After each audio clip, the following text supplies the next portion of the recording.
依家新嘅回港隔離政策咧就變咗做3+4啦。咁咧喺返香港48個鐘頭之內咧，你就需要做個 PCR test 啦。我哋喺 Sukhumvit 咧就揾到一間診所可以自費做呢個 PCR test。曼谷塞車咧，大家都知㗎啦。為咗唔嘥時間咧，我哋喺車就開始填健康申報。根據咧網站步驟咧，一步步咁填你嘅個人資料、航班資料同埋簡單回答一啲申報嘅問題。跟住咧，你就會得到一個綠色嘅 QR code。記住要 cap screen，因為呢個綠色嘅 QR code 喺回程咧上面係好重要，你係一定要用到嘅。咁我哋而家咧就嚟到呢間 clinic，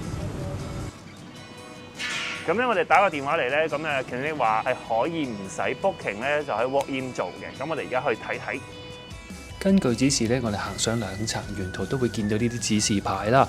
去到門口，我哋都見到幾多遊客㗎，比較多嘅都係日本遊客啦。工作人員就需要我哋 scan 呢個 QR code， 填完資料咧同工作人員核對，跟住咧去隔離嘅 cashier 咧就交錢，然後你會收到一份文件同埋一個檢測包，之後你就可以行過去進行 PCR test 啦。記得要10點之前咧就去做呢個 PCR test， 就可以即日收到結果。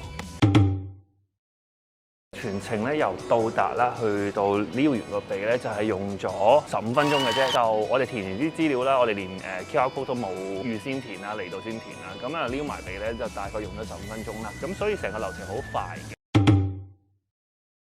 原本個檢測結果咧就話喺第2日嘅中午前俾我哋啦，咁點知咧我哋喺飲一杯咖啡之後，大約3點幾已經收到檢測結果啦。咁你就會儲齊5樣資料啦，包括護照、香港身份證、PCR 檢測結果、綠色嘅 QR code、隔離酒店嘅預訂資料。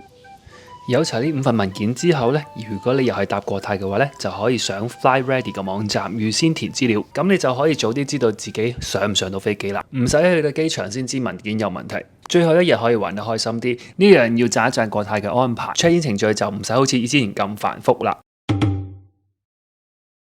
出發當日呢，我哋9點鐘已經收到國泰俾我哋嘅回覆，我哋已經 ready to fly 啦。咁就可以好似平時咁，起飛前2個鐘到達機場就可以啦。如果起飛之前冇填到 FlyReady 嘅話咧，都可以去到 counter 填 paper form。你一樣要準備頭先講過嗰5份文件，俾佢做人手處理。如果你連 PCR 都未做咧，Suvarnabhumi 機場咧都可以做到嘅，喺1樓8號門口，收費大概係1200匹。今次用嘅 check in 時間咧同疫情前差唔多，哇！咁快就要上飛機啦！原本上飛機仲諗住食多一餐泰國菜，點知都係香港嘅餐食。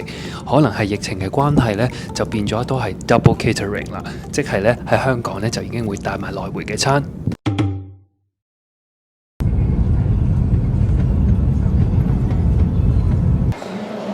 我哋而家啱啱翻到香港，咁咧我哋班機咧都幾 full 嘅，眼見咧應該都有成80%啦，係啦。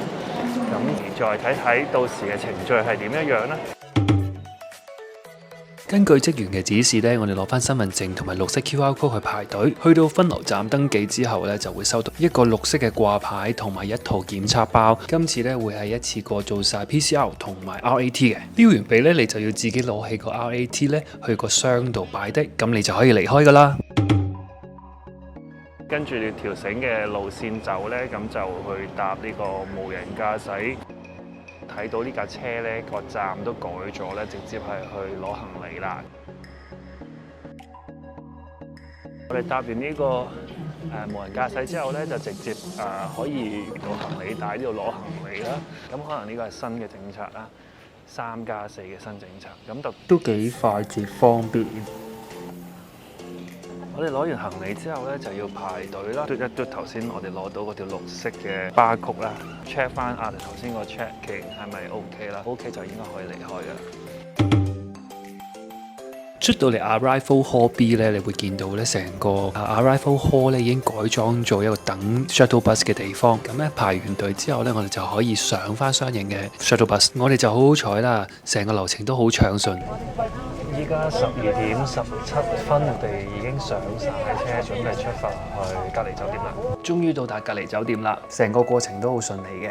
希望呢條片咧幫到想去旅行嘅你啦。最後要鳴謝陳小姐同埋大乾爹帶我哋去泰國體驗，亦都向一眾嘅 YouTuber 致敬，因為拍片真係好難啊！希望都得到你哋嘅支持，請 CLSS 記得 comment、like、share 同埋 subscribe。咁我哋下條片再見啦，拜拜。